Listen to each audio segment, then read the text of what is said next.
I spent a lot of years in an orphanage. I spent years struggling through addictions. I've spent years dealing with separation and divorce and the pain of that, and now leukemia. And each one of these has been almost a way for me to recognize that all spiritual advances are preceded by a fall of some kind or another. My friend Elizabeth Kubler-Ross passed away a few years ago, used to say that if you shield the mountain from the windstorms, you'll never see the beauty of the carvings. And the storms of our life, and the storms of my life, in particular this recent one, we had talked about this earlier, about this leukemia, has brought me to just, it's brought me back to, you're calling it Source, I'm calling it God. It doesn't matter, we could call it Irene, it doesn't make any difference what we call it, because the Tao that can be named is not the Tao anyway. But what came into my life at this time, in the last couple of years with this, are just very significant people who have showed up in my life. Healing experience that I had with John of God down in Brazil, that was done remotely from Brazil to Maui. And I was told, I had someone come here to Maui, a physician. Her name is Dr. Reina Piscova. She's an eye surgeon in California. She wanted me to go down there because she'd heard I'd had leukemia. I couldn't go, or I didn't go. And she made all kinds of extra special arrangements for me to have photos taken, and all dressed in white, drinking certain kind of liquids, and having herbs that I was taking. And I had a healthy level of skepticism around this kind of thing, as I'm sure many of you do as well. But I urge you to, like Talopa said, have a mind that's open to everything and attached to nothing. Like, just open your mind up to this, because from here, the night, it was the 21st of April this year, my mother's 95th birthday. And I had surgery at 7 o'clock in the morning from Brazil to Maui. I don't know how this gets done. And then a week later, I stayed in bed for a whole week. I could hardly even walk. I was so the day after the surgery, I got up and Raina had called me. She said, "Now you've had surgery." And I said, "Yeah." She said, "Well, you can't swim and you can't do yoga and you can't walk and you can't do these kind of things." And I said, "I'm going for a walk." And I got 100 yards from my place and I collapsed and had to be helped back, and I was in bed for a week. And when they removed the sutures, which are invisible sutures, which don't exist even, from that moment on, Eckhart, something happened to me that was so, when Mary Oliver said, "Be astonished," and Rumi said, "Sell your cleverness and purchase bewilderment," I've been in a state of bewilderment since that time. I had my 71st birthday just a few weeks after that, and all I wanted to do was give things away. I was filming in San Francisco at the St. Francis Hotel, and I took a wad of $50 bills and $100 bills and just to all the homeless people that I could find. I would talk to them. It was the most, and I was sobbing through this whole thing. It was like I became a basket case of love. And it's been half a year or more, and everyone I encounter and everything I see, everything just looks different. And it's like a return to an awareness that, I am well. I am perfect health. I don't go to doctors now. I don't have my numbers checked. I gave up yoga for a year after they told me I couldn't do hot yoga, and I believed them, and my body started getting tired and I couldn't do it. And then one morning I was just told, you can go do yoga. You don't have to avoid any of that. You're perfectly well. And then I met John of God in September up at Omega, where we first met. Just a few months ago, and I walked amongst, there was 1,500 people a day walking past him And I was just put in there. He had no idea who I was from anybody else. They didn't tell them how special I am, you know. I mean, neglected to tell that. And he looked at me and he just smiled, and in Portuguese he just said, "You are well." He said, "Please sit here and observe my interventions for the next 3 days," which is what I did. And it's just been love, Eckhart. It's just been love, love, love. I mean, it's almost like God entered, somehow they put a God consciousness in me that I thought I had because I'd been writing about it. And the old ego, I mean, it's always there. I don't know if you know this. I don't even know if I want to mention this, but I'm going to do it, obviously. You know, there's a list out on the internet of the 100 most spiritually influential people alive. Have you seen this list? Yeah. Yeah, you have. Yeah. You and I are going to have a talk here. So they have the 100 from the top to the bottom, and this is where the ego and the spirit are just it's just such an interesting thing. Because you're listening right now to the third most spiritually influential person alive. That's me. And that's my ego. Isn't that great? Thank you. And there's 2 people ahead of me on this list. Now my spirit says, you're not any better than anybody else. You're just connected to God like everyone else. Why would you even think that? And then the ego just is tapping me on the shoulder and said, I know you can take those 2 guys ahead of you down.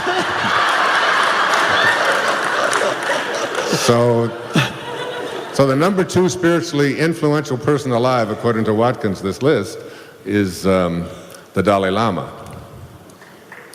And the number 1 spiritually I can't even say it, spiritually influential person alive is Eckhart Tolle.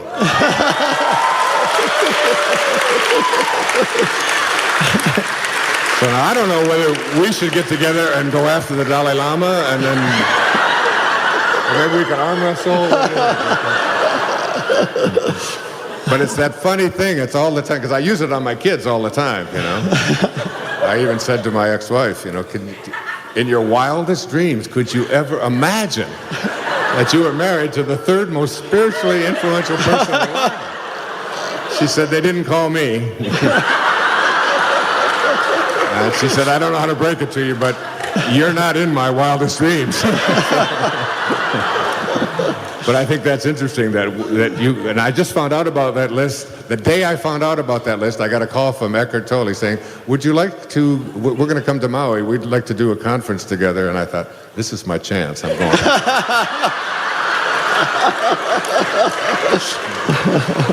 I love you, man. I love you. This is,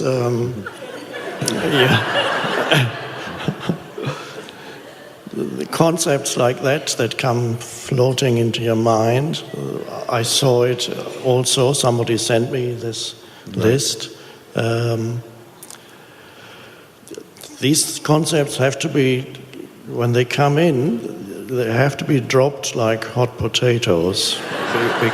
Because if you hang on to it, that moment, the spirit gets obscured. If you think you are somebody who is somebody, immediately that would be the denial of the reality of it.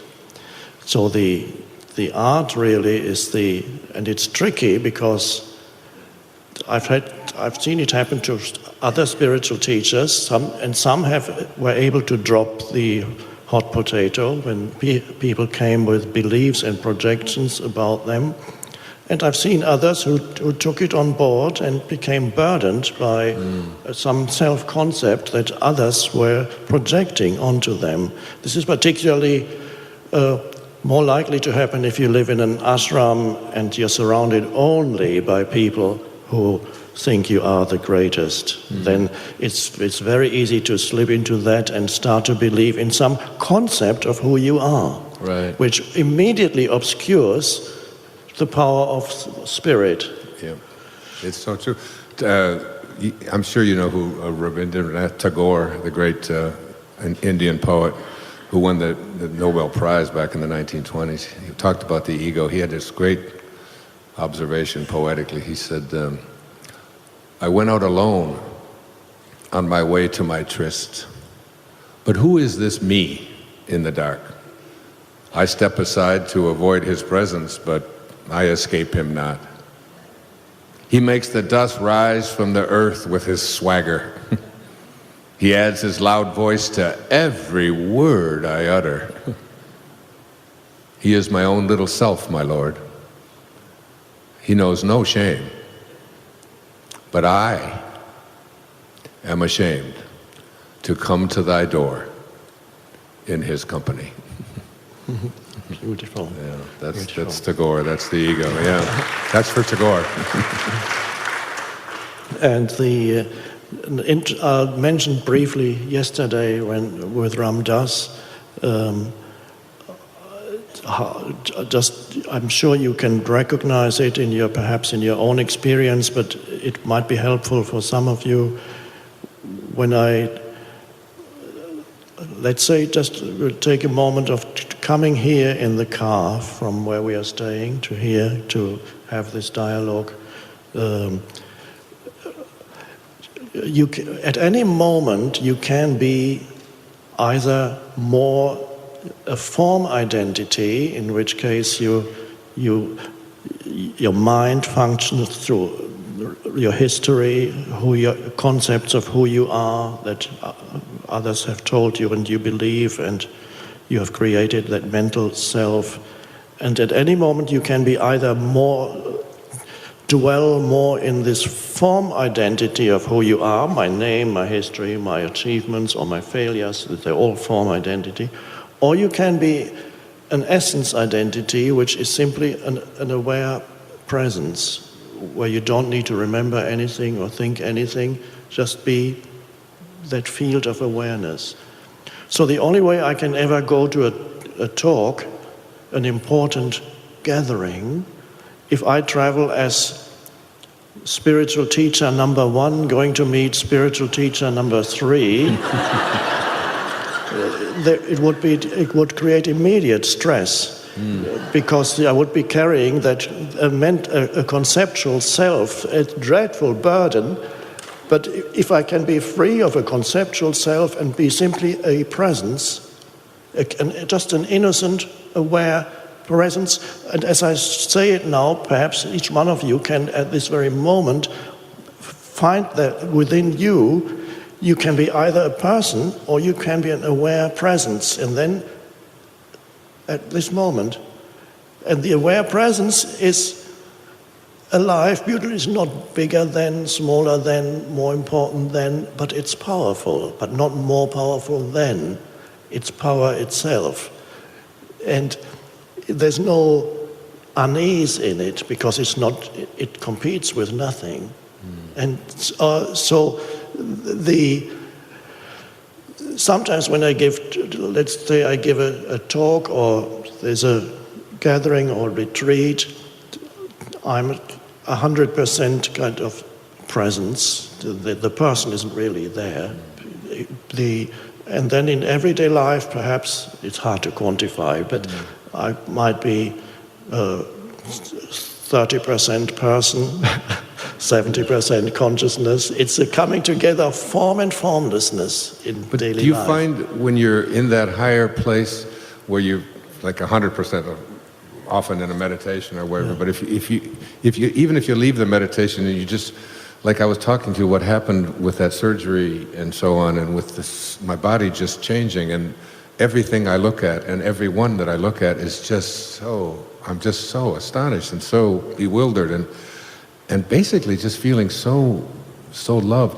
Do you find personally, Eckhart, that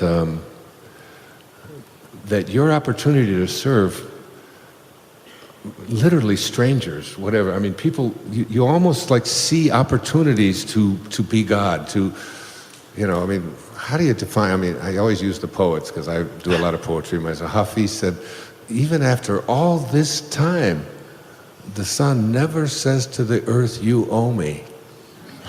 Just think what a love like that can do. It lights up the whole world. And I have found that people who are needing something that I have to give them keep showing up, and it's such a joy to give away, to serve, whether it's advice, whether it's money, whether it's time, whether it's clothes, whatever it might be. I mean, does that happen for you? Yes, all the time. That's. I can see, by the way, in your eyes. We met for the first time. Was it 10 years ago at Omega? Right. Very briefly, and you were a lovely being then, but now I can see perhaps the physical challenge that you are facing perhaps did that. It eroded your ego, and there's in your eyes there's a wonderful this love and tenderness, and I believe the grace that came through the illness, that came into your life through that. I can't tell you how many sick people that I've been able to help that have just sort of shown up for me. And when I just did this television special, which will air all over the world for years and years, and it feels like even just to be here and to see these faces and to know that out there that people are going to be touched by. I mean, we got a world full of cancer, we got a world, and it's almost all from fear. I mean, and the Course says always, there's only fear and love, and everything that is fear cannot be love, and everything that is love cannot be fear. So you get your choice, and it seems to me we're talking about sending fear out of our lives and judgment, and in the I Am discourses it says that if you can remove judgment, criticism, and condemnation towards any of God's children, I believe that means the planet as well, then that's when you will be able to manifest for yourself the life that you desire. As soon as you can rid yourself of those three things, judgment, criticism, condemnation. Yeah. Yes, which are all thought forms. Right. That in itself would be enough. But of course, the deeper implication of that is that you can remove yourself from identification with those thought forms, and so you can be the awareness rather than the thought form. Otherwise, if you say, I mustn't judge, you can still be stuck in the mind. I must love my neighbor as myself. No, you have to step out of the thought form so that you can be present with your neighbor. Give your neighbor means anybody, give your neighbor complete and full spacious attention, and that's the love arises out of that.